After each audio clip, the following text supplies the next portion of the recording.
Welcome sa ating very first Stat Talk podcast, NSM-NCS series. For today's podcast episode, atid sa atin ng Philippine Statistics Authority.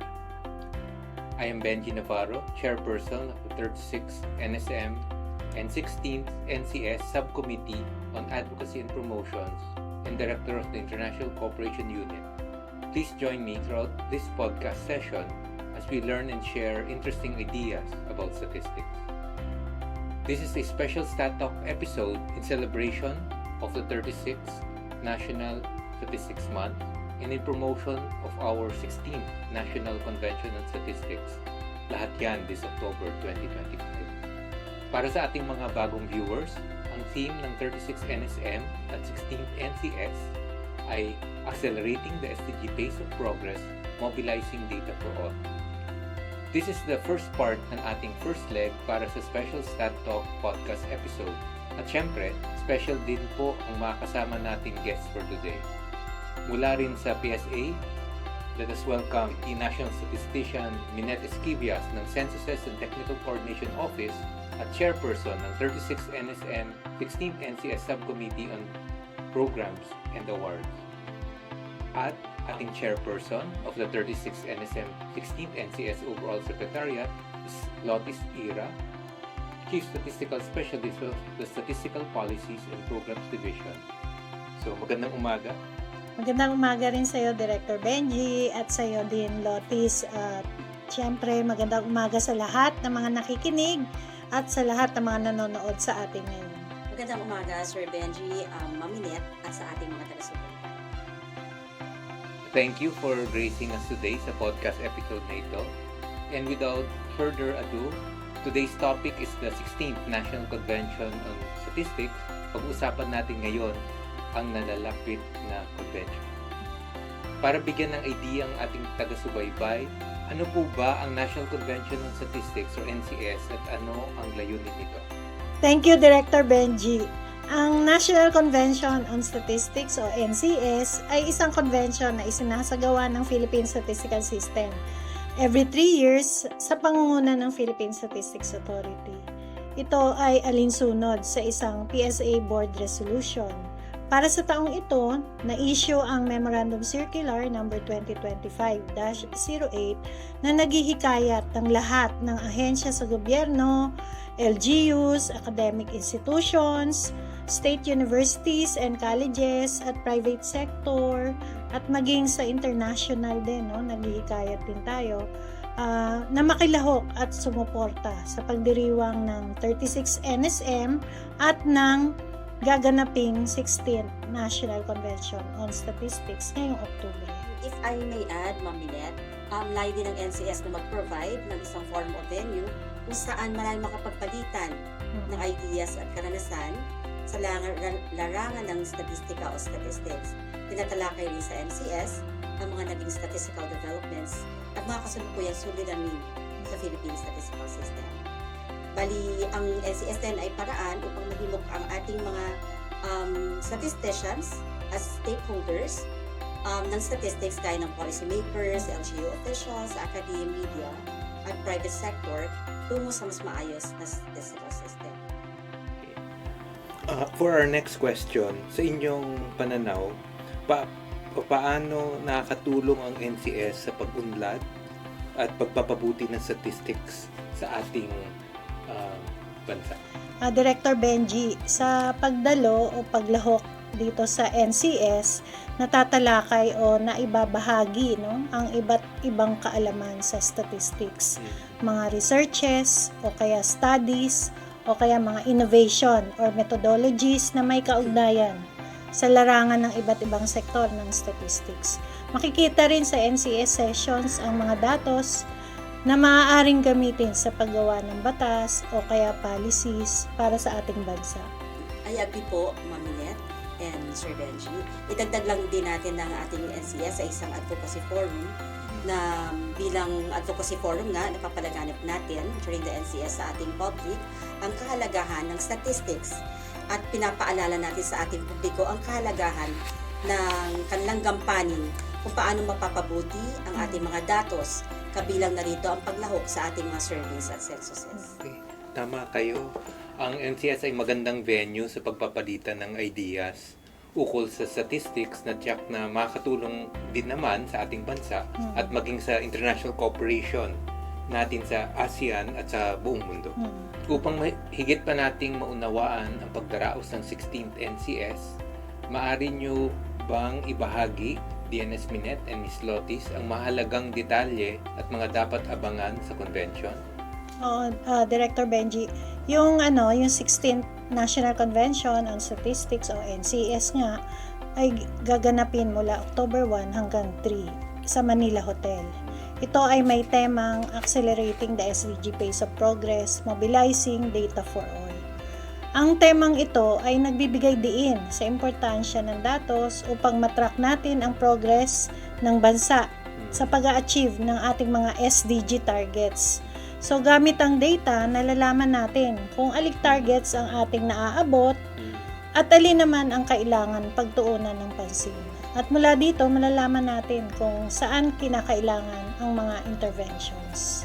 Dagdag ko lang din, Ma'am Minet, yung ating NCS, meron tayong 2 plenary sessions, meron tayong simultaneous sessions na mahigit 70, at meron tayong tutorial sessions, meron din tayong poster sessions, at yung ating statistical information management exhibit. And then, ang inaasahan nating lalahok sa ating NCS ay mahigit kumulang 1,000 participants. Bali, sa 3 araw na convention na ito, inaasahan natin mas mauunawaan pa ng ating mga kalahok ang mga mahalagang paksa na tatalakayin kabilang ng statistical methodologies, statistical theories, applications, innovations, and improving business processes. We also have yung economic statistics, demographic and social statistics. We also have sustainability, environment, and energy statistics. Meron din tayong statistical information management dissemination, biostatistics, at yung ating multi-sectoral statistics. Maaari nyo bang ibahagi sa ating mga tagapakinig kung sino-sino ang expected guest speakers na dadalo sa NCS? Dito sa NCS, syempre inaasahan nating dadalo ang members ng Philippine Statistics Authority Board. Members din ng 36 NSM at 16th NCS Steering Committee. Kasama din ang mga PSA officials, ang ating international development partners, media partners, at iba pang representatives galing sa PSS member agencies.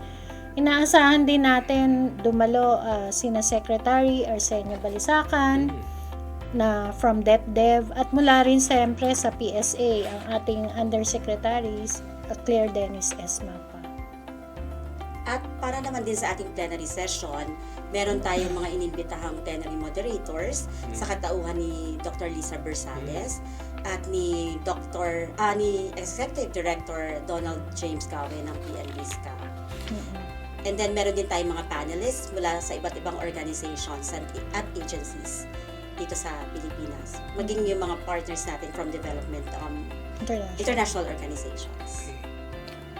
By the way, kabilang sa mga presenters ang nagwagi sa third prize sa 2025 Young Statisticians Prize Competition na organized by the International Association for Official Statistics or IAOS.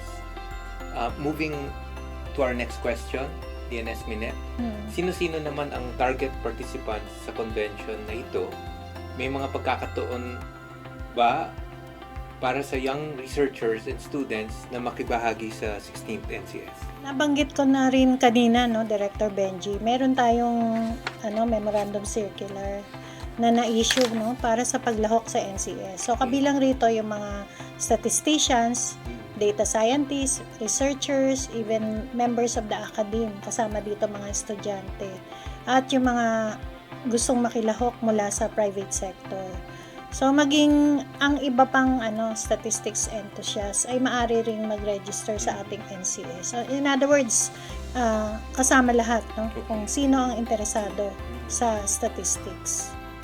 Okay. So dagdag ko lang din, Ma'am Minet, since yung ating NCS will have a joint opening ceremony with the National Statistics Month, meron tayong mga inibitahan ding mga media partners na gagawa na natin ng NSM Media Awards. We also have representatives from the international community. Oo.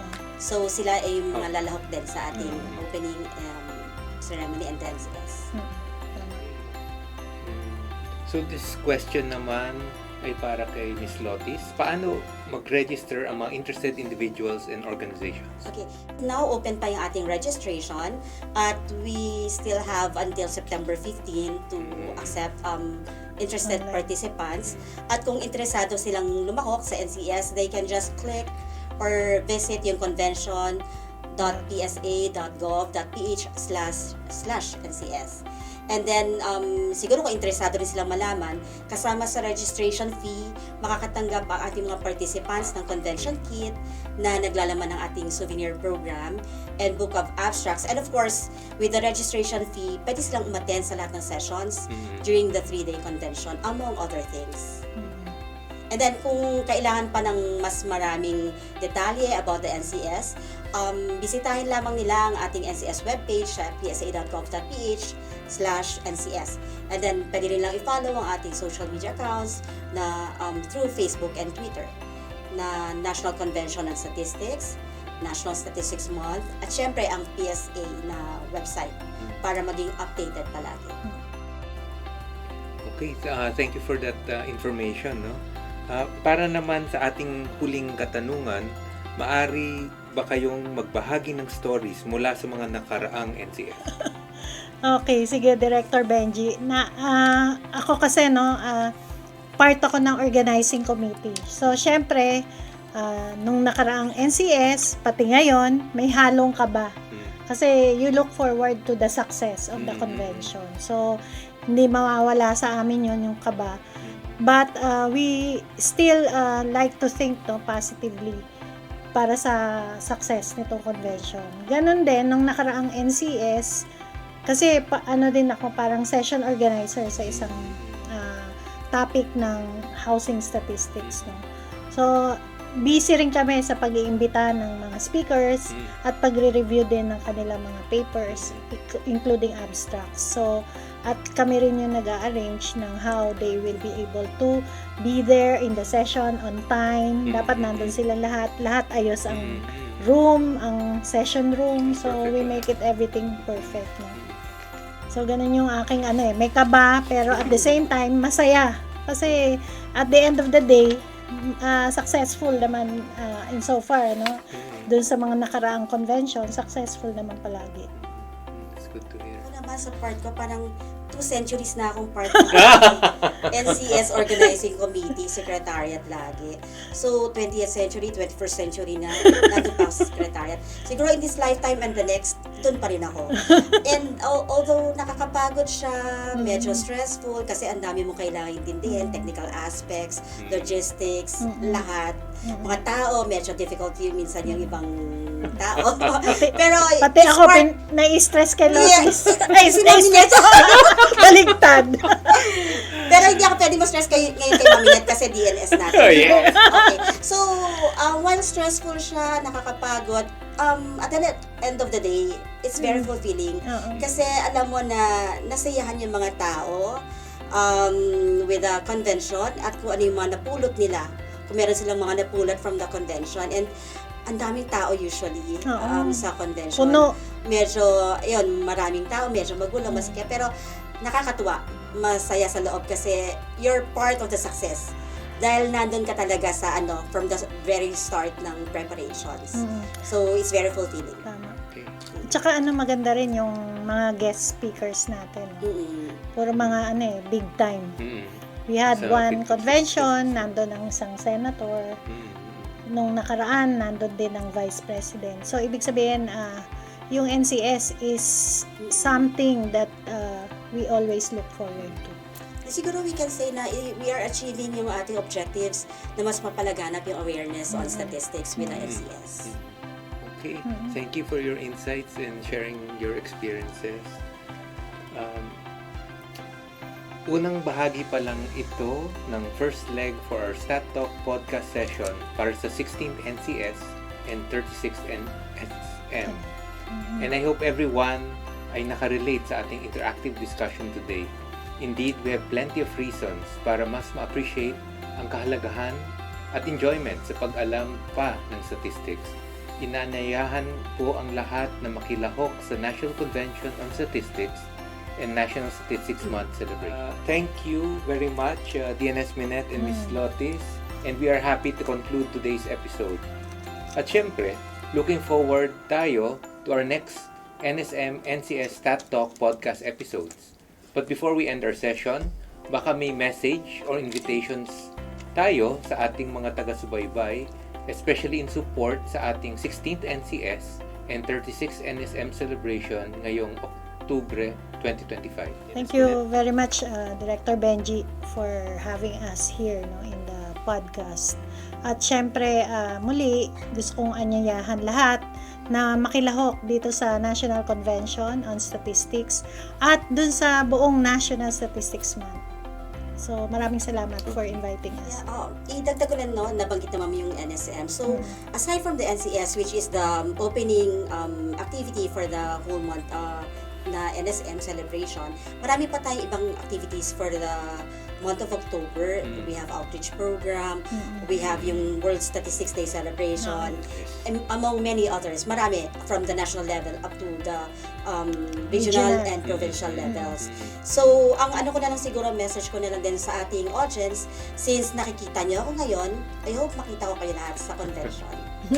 See you at the 16th. See you. It's a wrap. Once again, thank you and hoping to see you all sa ating next NSM NCS Stat Talk podcast. You may share this podcast video to your friends and colleagues. Pwede rin kayong mag-iwan ng takeaways from today's podcast video sa comment section. Atin ding alamin ang mahalagang information at activities sa 36th National Statistics Month. Abangan natin ito sa second part nitong first leg of our podcast session. This is Benji Navarro of PSA, and this is Stat Talk Podcast, NSM NCS series. Data is more than just numbers.